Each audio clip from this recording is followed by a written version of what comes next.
And this Fox News alert, the Dow in record territory after investors breathed a sigh of relief in the wake of Irma.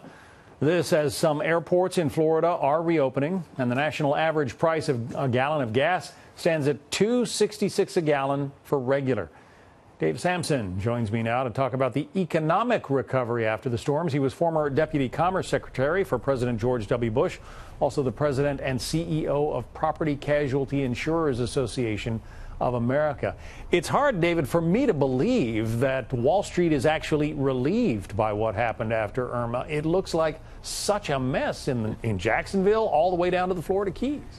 It's all a matter of perspective, I guess. When you remember that prior to landfall, projections were based on the path of the storm at that time, that we could be seeing insured losses of $150 billion. Today, the best estimates are around $40 billion of insured losses. And so I guess you have to factor expectations into the equation or how bad things could have been.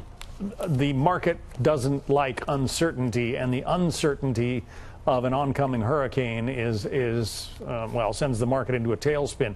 Now that we seem to have at least an early handle on the damages, you think this market is going to continue to turn north? Well, I don't predict the markets, but what I can tell you is that property casualty insurers are prepared to surge an army of claims adjusters into the affected areas just as soon as we're given the all clear sign by state and local officials. And our number one priority is getting checks into the hands of policyholders so that families can begin rebuilding their homes, getting cars back on the road, and businesses open again. And that brings economic activity in and of itself. I mean, it's one of the silver linings, I suppose, of a storm like this is that, all of those people who have lost property and, had their cars flooded out and so forth, they're going to be running down to their neighborhood dealership or their neighborhood, superstore to buy the supplies they need to fix things up. Well, I think projections are it is going to have a short-term impact on GDP. We can expect to see that when this quarter's GDP figures are produced.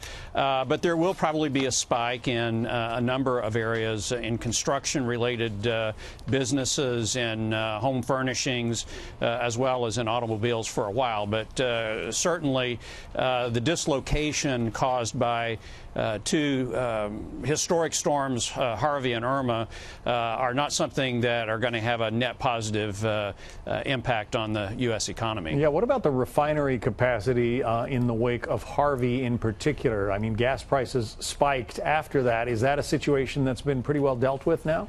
Well, it's going to take a while for all those refineries to get back up to full speed. I mean, this is one of the great concerns we had right after 9/11 when you looked at 30% of all U.S. refining capacity is in Houston, and we were worried about what would happen if that refining capacity was taken out. Well, now we can begin to see when that refining capacity is disrupted for a period of time, the impact it has on supply as well as prices.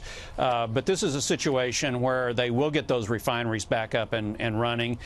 Fuel supply is going to be very important for the recovery both of Houston as well as Florida, as all those people who evacuated are going to now have to get back home. I'm frankly surprised that they're talking about getting the power back on pretty much statewide in the next 10 days or so. Hurricane Andrew was a less intense storm, covered a much smaller quadrant of Florida.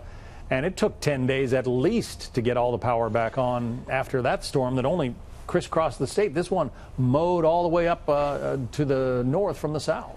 Well, John, I think it's important to learn that for everybody who is involved in a response to a disaster like this, we learn from every disaster. We learn from Andrew in terms of building codes, in terms of the kind of responses that take place. We learn from Katrina.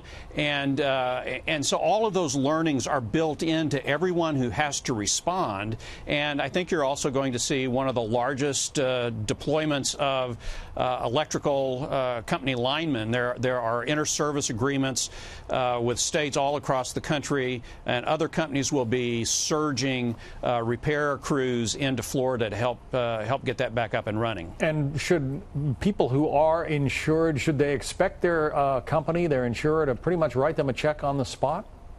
Well, companies want to respond as quickly as possible. So my advice is, as soon as you can, call your insurance agent or call your company and let them know about the damage that you have. Be sure to take pictures and video of the damage. The great thing today is that technology plays a role in this. So many insurance companies have mobile apps and online ways to file claims.